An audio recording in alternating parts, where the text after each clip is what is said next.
আসসালামু আলাইকুম। সবাই কেমন আছেন? আশা করি ভালো আছেন।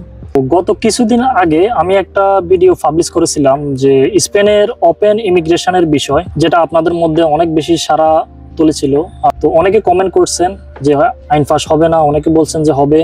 তো দেখেন ভাইয়া, ভিডিওটা আমি তখনই আপলোড করছিলাম যখন আমি দেখলাম স্পেনের পপুলার নিউজ পেপার এল পাইসের মধ্যে পাবলিশ করা হয়েছিল, যেটা ছিল যে 2024-এর ডিসেম্বরের আগে আগে যারা এন্টার করেছিল, এমপাদ্রমেন্ট করেছিল, তাদেরকে লিগ্যালাইজ করার সম্ভাবনা রয়েছে।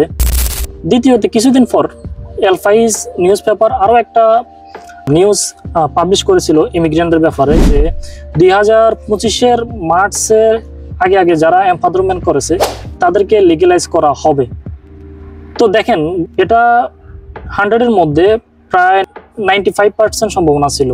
কিন্তু রিসেন্টলি হোয়াট হ্যাপেন, বর্তমান যে গভর্নমেন্ট, এত চান্সেস যে প্রেসিডেন্ট রয়েছেন স্পেনের, তো উনি অনেকটা ইমিগ্রেন্ট ফ্রেন্ডলি, আপনারা সবাই জানেন। যেখানে ফ্রান্সের মধ্যে, ইতালির মধ্যে, পর্তুগালের মধ্যে সব জায়গায় পর্তুগালে 70 বন্ধ করে দিয়েছে।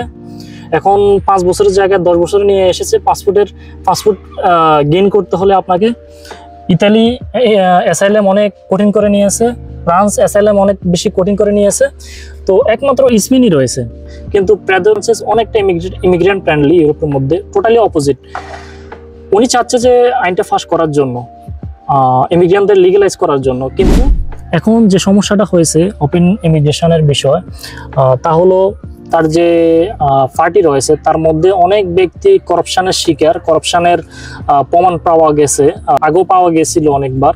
কিন্তু কিছুদিন আগে স্পেনের গভর্নমেন্টের পেদ্রো সানচেজের অনেক নিকটবর্তী একটা লোক, মন্ত্রী সম্ভবত, ওনার বিরুদ্ধে করাপশনের প্রমাণ পাওয়া গেছে অনেক বড় আকারে, যা স্পেন গভর্নমেন্টকে, পেদ্রো সানচেজকে অনেক বেশি এফেক্ট করেছে।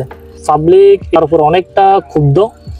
এই বিষয়ের উপর তিনি পাবলিকলি ক্ষমাও চেয়েছেন কিছুদিন আগে। তো তার ইমেজটা অনেকটা খারাপের দিকে বলতে পারেন স্পেন গভর্নমেন্টের।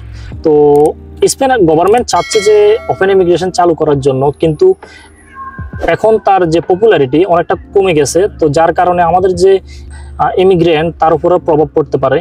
তো দেখেন কি হতে পারে যদি এটা আইনটা যদি পাস হয়, তাহলে তো আমাদের জন্য গ্রেট নিউজ। কিন্তু যেভাবে যাচ্ছে তাতে অনেকটা সংশয় তৈরি হচ্ছে day by day.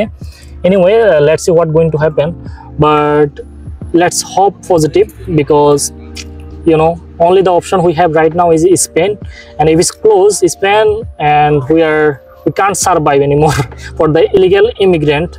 So let's see, hope for the best. আর অবশ্যই আমার চ্যানেলটা সাবস্ক্রাইব করে রাখবেন।